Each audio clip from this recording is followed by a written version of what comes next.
আজকে আমাদের কাছে একটি মাদারবোর্ড আসছে। এটি হচ্ছে আমাদের কাছ থেকে কুমিল্লা কান্দিরপাড় থেকে পাঠাইছে। তো এর যে মডেল আছে আমি আপনাদেরকে মডেল দেখাচ্ছি, মাদারবোর্ডের মডেল।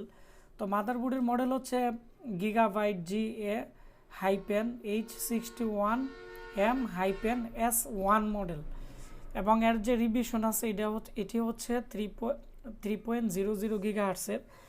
তো এই মাদারবোর্ডটি হয়তো আগে কোথাও রিপেয়ারিং করাইছে, যার ফলে এখানে কিন্তু ব্যাকআপ বায়োস ওঠানো আছে, এবং আরও অনেক জায়গায় কিন্তু এটি হিট দেওয়া আছে। তো আমি এটি হাতে নিয়ে যে জিনিসটি দেখলাম, এটি হচ্ছে উনি আমাকে বলছে যে এটি 30 সেকেন্ড পর রিস্টার্ট নেই, আবার চালু হয়, রিস্টার্ট নেই, চালু হয়, আর চালু হয় না। তো আমি ডিএসও মেশিন দিয়ে, আমাদের এখানে দেখতে পাচ্ছেন ডিএসও মেশিন দিয়ে আমি এটি বায়ুজের সিগন্যাল আমি দেখছি। বায়ুজের 1 নাম্বার পিনে কিন্তু ডাটা আসতেছে, এবং আরটিসি ক্রিস্টালও ঠিক আছে। তো মোটামুটি দেখলাম ক্লক সিগন্যালগুলো ঠিক আছে। আর ক্লক সিগন্যালের যে এখানে দেখতে পাচ্ছেন পিসিএইচ এর পাশে যে ক্রিস্টাল আছে, এটি কিন্তু ক্লকের ক্রিস্টাল, এটিও কিন্তু সম্পূর্ণ ঠিক আছে। তো এবং বোর্ডটি সম্পূর্ণ ফ্রেশ, একবারে নিউ কন্ডিশন। তো আমি আসলে সচরাচর আপনারা দেখলে বুঝবেন না। তো এখানে কিন্তু পিন কিন্তু অনেকগুলো বাঁকা আছে, এবং একটি পিন কিন্তু ভাঙ্গা আছে। আমি আপনাদের দেখাচ্ছি যে এখানে মাইক্রোস্কোপ দিয়ে আমি দেখাচ্ছি যে একটি পিন এখানে ভাঙ্গা আছে। তো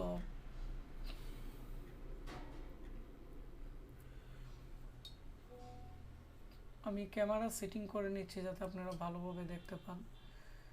তো এটি হচ্ছে এখানে এই যে পিন আছে, এখানে একটি পিন কিন্তু ভাঙ্গা আর একটি পিন কিন্তু বাঁকা। তো আমি বাঁকা যে পিনটি আছে আমি সুই দিয়ে এটি সোজা করে দিব, পাশাপাশি আরও দেখব যে কোথাও পিন ঠিক আছে কিনা। তো আমি আজকে ভিডিওটি এজন্যই করলাম, কিছু কিছু ক্ষেত্রে গ্রাউন্ড কিছু পিন যদি নাও থাকে কোনো সমস্যা নেই, কারণ এখানে অনেকগুলো পিন আছে, প্রায় 1150 চকেটের একটি মাদারবোর্ড। তো এখানে গ্রাউন্ড পিন অনেকগুলো আছে। তো এখন যে পিনটি ভাঙ্গা, আমি দেখবো এটা গ্রাউন্ড পিন কিনা। তো গ্রাউন্ড পিন যদি হয়ে থাকে তাহলে কিন্তু এটি না থাকলেও সমস্যা নাই, পাশাপাশি আরও কয়েকটা পিনে বাঁকা আছে। তো পিনগুলো আমরা সম্পূর্ণ সোজা করে দিয়ে তারপর আমি আবার ট্রাই করব। এবং যখনই রিস্টার্টিং নিছিল না, তখন কিন্তু বিআরএম এর কয়েলে কিন্তু ভোল্টেজ ছিল না। এখন কোথাও কোনো পিন, প্রসেসরের পিন শর্ট থাকলে অথবা ভাঙ্গা থাকলে তাহলে কিন্তু বিআরএম আইসি কাজ করবে না। অনেকে আছে পিন এদিকে বাঁকা, পিন ভাঙ্গা বা পিন শর্ট, বিআরএম আইসিতে হিট দেয়, বিআরএম আইসি উঠিয়ে লাগা, তাহলে কিন্তু কাজ করবে না। তো আইসি সচরাচর নষ্ট হয় না, আবার এগুলো রিভুলিং করে দিলেও কাজ হয়। তো আমরা এখন দেখব, তারপর না হইলে আমি রিভুলিং করে দিব। তো যে পিনটি ভাঙ্গা আছে, এই পিনে ধরার পরে গ্রাউন্ডের সাথে কিন্তু বিপ দিয়ে শর্ট বেলও আসতেছে। তার মানে কি? তার মানে হচ্ছে যে পিনটি ভাঙ্গা, এটি গ্রাউন্ড পিন। তারপরে আমি আরও এখানে একটি পিন নিচের দিকে আছে, আমি এই পিনটিও উপরে করে নিলাম। তারপর আমি আরও দেখতেছি কোথাও এদিকেও একটি পিন ভাঙ্গা আছে, এই যে নিচে, এখানে একবার আমি কাছ থেকে দেখাচ্ছি। তো এটি হয়তো কোনো একটি পজিটিভের বা কোনো একটি পিন, আর এদিকে আরেকটি পিন আছে একটু সমস্যা। তো আমি সুই দিয়ে এবং টুইজার দিয়ে আমি চেষ্টা করি এটি ঠিক করার জন্য, একটু জুম করে নিচ্ছি।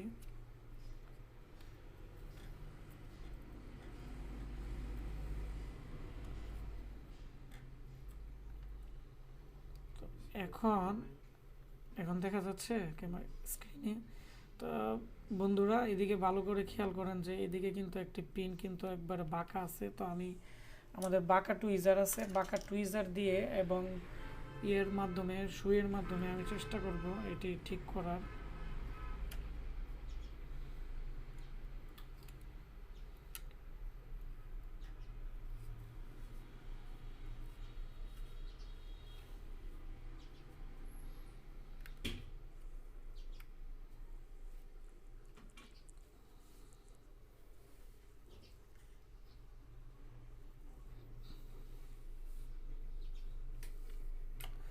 তবে মাইক্রোস্কোপে কাজ করলে লেন্সগুলো অ্যাডজাস্ট করে নিতে হয়, অনেক সময় অনেকগুলো পিন ভালো দেখা যায় না।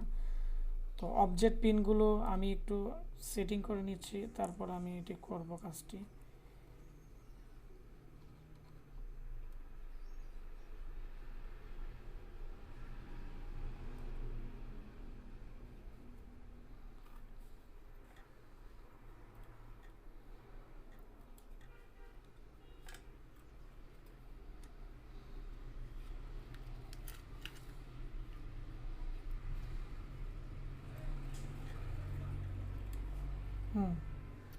এখন ক্লিয়ার আসছে। তো আমি এখন স্ক্রিন কি আসছে দেখো তো। তো এখন আমরা হ্যাঁ এখন আমরা এই যে পাকা যে পিনটি আছে এই পিনটি নিয়ে কিন্তু আমরা এখন কাজ করব। এই যে এখানে এই যে পিনটি আছে এটি,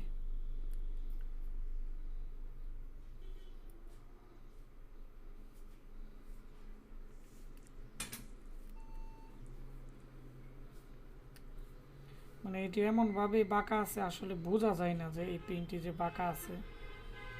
মাইক্রোস্কোপ ছাড়া এই পিনগুলো মানে দেখা অনেক সময় খালি চোখে বেশি একটি দেখা যায় না। তো আমি মোটামুটি পিনটি অ্যাডজাস্ট করে নিলাম যাতে করে এটি যাতে কাজ করে। তারপরে একটু বাঁকা আছে,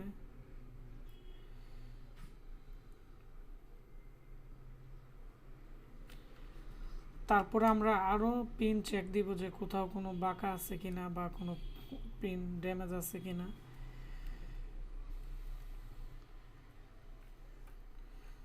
তো এখন মোটামুটি কিন্তু যে পিনগুলো আছে মোটামুটি সবগুলো পিনই ঠিক আছে, তবে দুইটি পিন বাঁকা আছে, ভাঙ্গা আছে। একটি হচ্ছে এখানে আর একটি হচ্ছে এইদিকে। তো আমি এখন প্রসেসর লাগাবো, লাগিয়ে দেখব যে মাদারবোর্ডের কি অবস্থা, বর্তমানে এটি ঠিক হয়েছে কিনা। যদি ঠিক না হয় তাহলে আমরা স্টেপ বাই স্টেপ চেক দিব। 61 এবং 75 এর কিছু কিছু পিন না থাকলেও কাজ করে, তবে পিন শর্ট থাকলে কোর ভোল্টেজ কিন্তু তৈরি হয় না। তো এখন আমি পাওয়ার সাপ্লাই লাইন এখানে কানেক্টিভিটি করে নিলাম, আর এখানে মাল্টিমিটারে 20 ভোল্ট আমরা সিলেক্ট করে নিলাম। আর এখানে আরেকটা প্রোব, মিটারের প্রোব, আরেকটা প্রোব আমরা যে কোনো গ্রাউন্ডে ধরে নিব, তারপরে আমরা ইজিলি কাজ করতে পারবো। তো এখন আমি এখন দেখব যে হ্যাঁ অলওয়েজ ভোল্টেজ ঠিক আছে, লিনিয়ার রেগুলেটর যে দেখতে পাচ্ছেন অলওয়েজ ভোল্টেজ ঠিক আছে। তো এখন আমি এটি চালু করব, ফ্যান লাগানো আছে। তো আমাদের স্ক্রিনটা হচ্ছে এইদিকে। তো এখন দেখব বোর্ড কিন্তু চালু হয়েছে, প্রসেসরও হিট হচ্ছে। তো দেখব যে ডিসপ্লে আসে কিনা।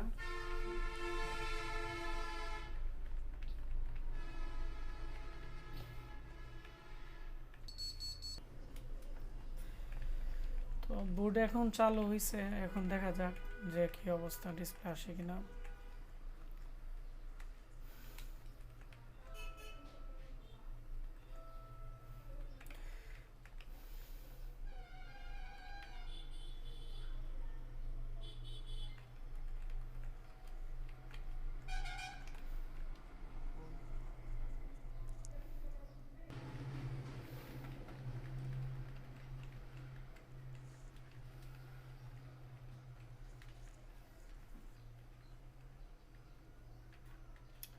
বোর্ড ডিসপ্লে চলে আসছে, দেখতে পাচ্ছেন।